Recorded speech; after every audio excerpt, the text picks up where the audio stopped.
Family dinners at my mom's house always came with unspoken rules. Smile politely. Don't disagree. Don't draw attention. And most importantly, ever make her look bad. This dinner, though, felt different from the start. She had insisted on inviting everyone. Relatives I barely spoke to. Family friends who loved gossip more than food. Even people I hadn't seen in years. She called it a celebration, but her tone told another story. Whenever my mom went out of her way to gather an audience, it was never just about dinner. I arrived early to help, hoping to stay invisible. The table was set perfectly matching plates, folded napkins, candles placed just right. My mom moved around the kitchen like a director preparing a stage, reminding me more than once to sit properly and not embarrass her. The guests arrived, laughter filled the room, and for a moment, I allowed myself to relax. Maybe I was wrong. Maybe this night would be different. Dinner began smoothly. Compliments were exchanged. Stories were told. Glasses clinked. Then my mom did something small but familiar. She cleared her throat. That single sound made my stomach tighten. She smiled and looked straight at me. "You know," she said loudly, "people always ask me how my child turned out." A few people chuckled, unsure where this was going. She continued, "And I never know what to say." The laughter faded.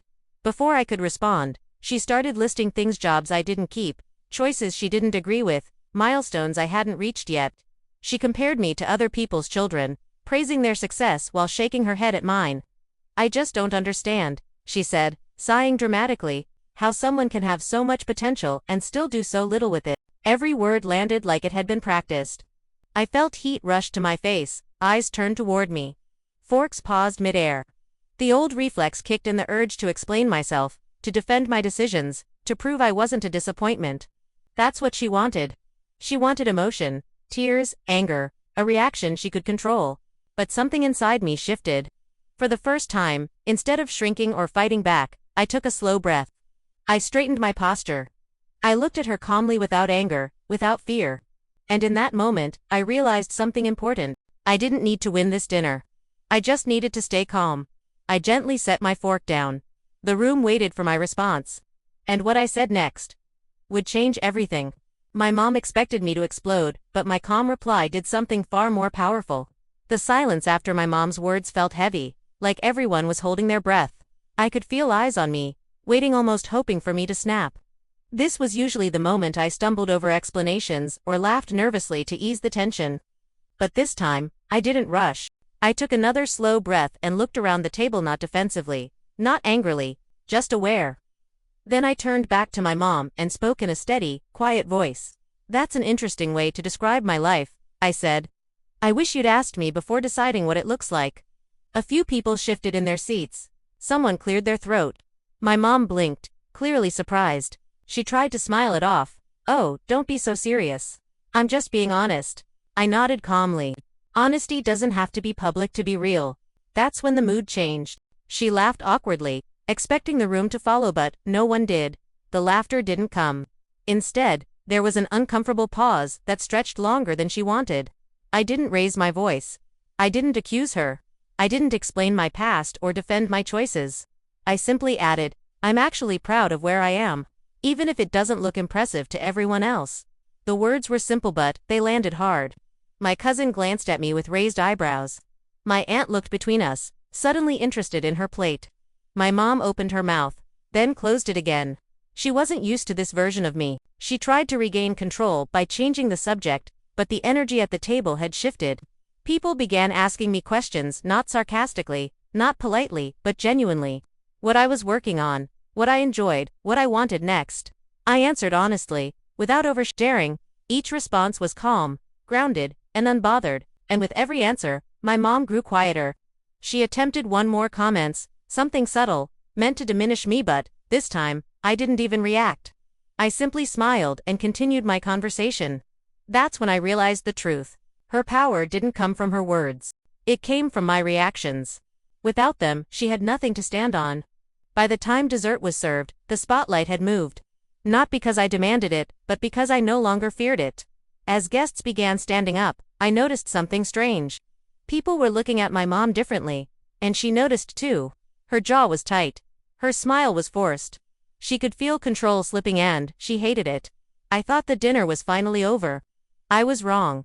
Because what she said to me after everyone left was far more revealing than anything she said at the table. When the door closed behind the last guest, my mom dropped the mask hand. That's when things got serious. The sound of the front door closing echoed through the house. Laughter disappeared. Plates sat half cleared on the table. The warm social atmosphere vanished, in seconds replaced by tension I knew too well. I began stacking dishes, ready to leave quietly. I didn't want another scene. But I should have known better. So now you think you're smart? My mom said from behind me. I froze for just a second before turning around. Her expression was sharp, no smile, no audience, no performance, just anger. I didn't say that, I replied calmly. She stepped closer. You made me look bad. I set the plates down slowly. I didn't insult you, I said. I just didn't agree with you publicly. Her eyes narrowed. I'm your mother. I can talk about you however I want. That sentence used to crush me. Tonight, it didn't. You can talk, I said evenly. And I can decide how much of my life you get access to. She laughed, short and bitter. You're overreacting. I was joking. I met her gaze. Jokes don't usually leave someone feeling small. For a moment, she didn't respond. That silence told me everything. She wasn't confused, she was uncomfortable. Because I wasn't emotional. I wasn't pleading. I wasn't angry. I was calm. She tried a different tactic. You've changed. You used to respect me. I nodded. I still do. But I respect myself now, too. That stopped her completely. I took a breath and spoke again, carefully. This isn't about tonight. This has been happening my whole life. You criticize me in front of people, then call it honesty. I'm done reacting to it. She opened her mouth to interrupt, but I raised my hand slightly. Please just listen. And for the first time, she did. I explained that I wasn't asking for approval. I wasn't demanding praise. I was simply setting a boundary. No more public humiliation. No more jokes at my expense. If it happens again, I said softly, I won't argue. I won't explain. I just won't be there. Her face changed, not angry this time, but unsure. I picked up my coat. This isn't punishment, I added. It's peace. I walked toward the door before she could respond. Behind me, she finally spoke quietly. You think everyone agrees with you now? I paused, hand on the door. I don't need everyone, I said. I just need myself. I stepped outside into the cool night air, my heart racing but lighter than it had ever felt. For the first time, I hadn't lost a family dinner. I had reclaimed myself. I thought setting boundaries would end the tension, but the next family gathering proved I'd only started something much bigger. I didn't hear from my mom for several days after that dinner. No calls. No passive-aggressive messages. No sudden check-ins disguised as concern. The silence felt strange but peaceful. I later found out she wasn't quiet at all. Through relatives, I heard how the story had been retold. According to her, I had talked back, embarrassed her, and acted cold. Normally, that kind of narrative would have sent me rushing to defend myself. This time, I didn't. I stayed silent. No explanations. No corrections. I let the story exist without me fighting it. Then came the next family gathering. I almost didn't go, but I realized something important. Avoiding her wasn't the same as being afraid. I wasn't scared anymore. I was just attached. When I walked in, conversations slowed. People watched closely, waiting to see how things would unfold. My mom greeted me politely, but her smile was careful, measured. Dinner started. A few minutes in, she commented. Subtle. Sharp enough to cut, but quiet enough to deny. Well, she said lightly, some people prefer taking the long way in life. Normally, that would have been my cue to react. I didn't. I simply continued eating. The pause that followed was louder than any argument. My aunt looked at my mom and frowned. My cousin shifted uncomfortably. Then something unexpected happened. That's not fair, my aunt said gently. Everyone moves at their own pace. My mom blinked. She hadn't expected that. She tried again later. Another small jab. Another test. This time, my uncle cleared his throat. Let's not do this again, he said. We're here to eat. I didn't say a word. And yet, I'd never felt more powerful. Because for the first time, it wasn't me pushing back, it was the room. I realized then that my calm response at the previous dinner had done something important. It made people notice patterns they'd ignored before. Without my emotional reactions to distract them, her behavior stood alone, clear and uncomfortable. By the end of the night, my mom barely spoke to me. As I was leaving, my cousin pulled me aside. You handled that really well, they whispered. I never noticed how she talks to you until now. I smiled, thanked them, and walked out. In the car, I sat quietly for a moment, hands on the steering wheel. I hadn't won an argument. I hadn't proven a point.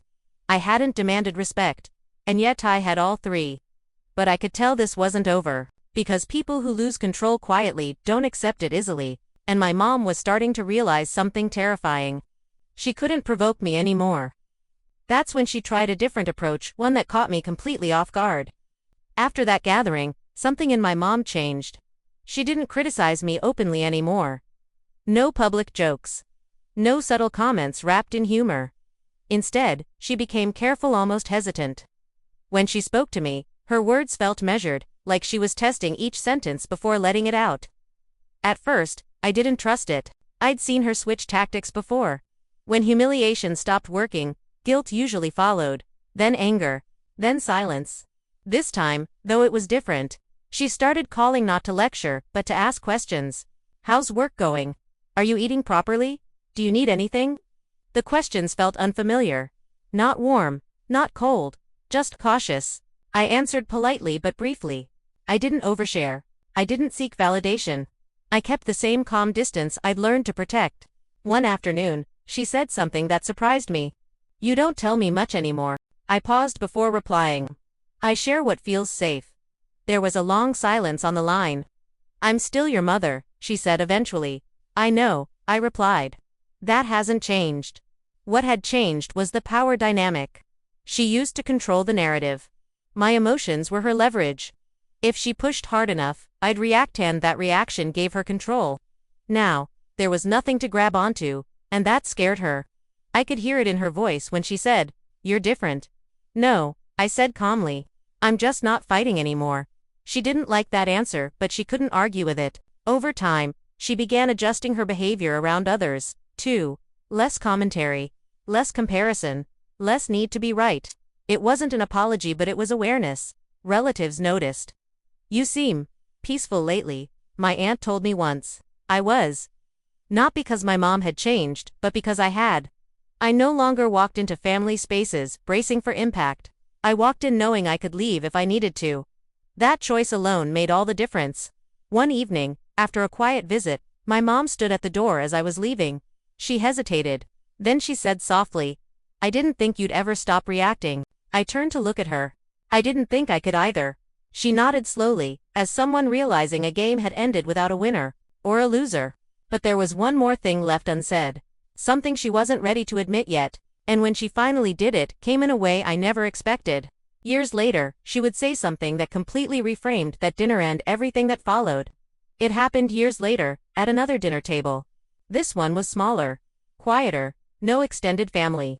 No audience waiting for entertainment, just me, my mom, and the space between us that had once been filled with tension. We ate in near silence at first. Not uncomfortable, just careful. Over time, our relationship had settled into something neutral. Respectful, distant, but stable. I no longer expected warmth, and she no longer expected obedience. Halfway through the meal, my mom set her fork down. You know, she said, staring at her plate, I think about that dinner sometimes. I looked up but didn't respond. The one where I embarrassed you, she added quietly. She said it plainly. No excuses. No jokes. I waited. I thought you'd yell, she continued. Or cry. You always used to. Her honesty surprised me more than an apology ever could. But you didn't, she said. You stayed calm. And everyone saw me differently after that. I nodded slowly. She sighed. I didn't realize how much I relied on your reactions.